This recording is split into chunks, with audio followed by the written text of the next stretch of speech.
കഴിഞ്ഞ ദിവസം ഞങ്ങൾ വാഗമണിൽ ഒരു സ്റ്റേക്കേഷന് പോയിട്ടോ. വാൻഡ്രീസിൻ്റെ സ്റ്റോൺ ഹെവൻ എന്ന പ്രോപ്പർട്ടിയിലാണ് പോയത്. പറയാതിരിക്കാൻ പറ്റത്തില്ല, കിടിലം പ്രോപ്പർട്ടി ആയിരുന്നു. ശരിക്കും കരിങ്കല്ലിൽ തീർത്തൊരു സ്വർഗം തന്നെയായിരുന്നു അത്. 2 ബെഡ്റൂമാണ് ഇവിടെ ഉള്ളത്. മുകളിലത്തെ നിലയിൽ നിന്ന് നമുക്ക് താഴോട്ട് നോക്കിയാൽ ഡൈനിങ് ഏരിയ ഒക്കെ കാണാം കേട്ടോ. ഈവനിങ് ടൈം ആയപ്പോഴും നമ്മളവിടെ ചെന്ന് കയറിയപ്പോഴേ കോരയ്ക്ക് ബൂസ്റ്റ് വേണമെന്ന് പറഞ്ഞപ്പോൾ റോയ് ചേട്ടൻ കിഡിലും ബൂസ്റ്റൊക്കെ ഉണ്ടാക്കി കൊടുത്തു. ചേട്ടൻ കിഡിലൊരു ഷെഫാണ് കേട്ടോ. ചേട്ടൻ്റെ സ്പെഷ്യലാണ് ഈ സ്പ്രിംഗ് റോളും ചട്നി. രാത്രിയായപ്പോൾ ചേട്ടൻ ഞങ്ങൾക്ക് ബാർബിക്യൂ ഒക്കെ ഉണ്ടാക്കി തന്നു. ഈ സമയത്ത് ഈച്ചായനും പിള്ളേരും അവിടെ ഊഞ്ഞാലൊക്കെ ആടി. പിള്ളേർക്ക് കളിക്കാനുള്ള സേഫ് ആയിട്ടുള്ള ഏരിയ ഒക്കെ ഉണ്ട് ഇവിടെ. രാവിലെ ബ്രേക്ക്ഫാസ്റ്റൊക്കെ ഞങ്ങൾ കഴിച്ചു. അതിനുശേഷം ഞങ്ങളൊന്ന് നടക്കാനിറങ്ങി.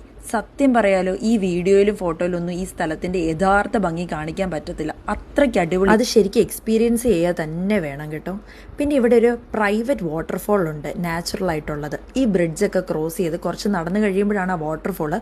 പക്ഷേ ഇപ്പം മഴയൊന്നും ഇല്ലാത്തതുകൊണ്ട് വാട്ടർഫോൾ ഒന്നും കാണത്തില്ല. പക്ഷെ ഞങ്ങൾ തീർച്ചയായിട്ടും വെള്ളച്ചാട്ടം ഉള്ളപ്പം അത് എക്സ്പീരിയൻസ് ചെയ്യാൻ ഒരു തവണ കൂടെ ഇവിടെ വരുന്നതായിരിക്കും.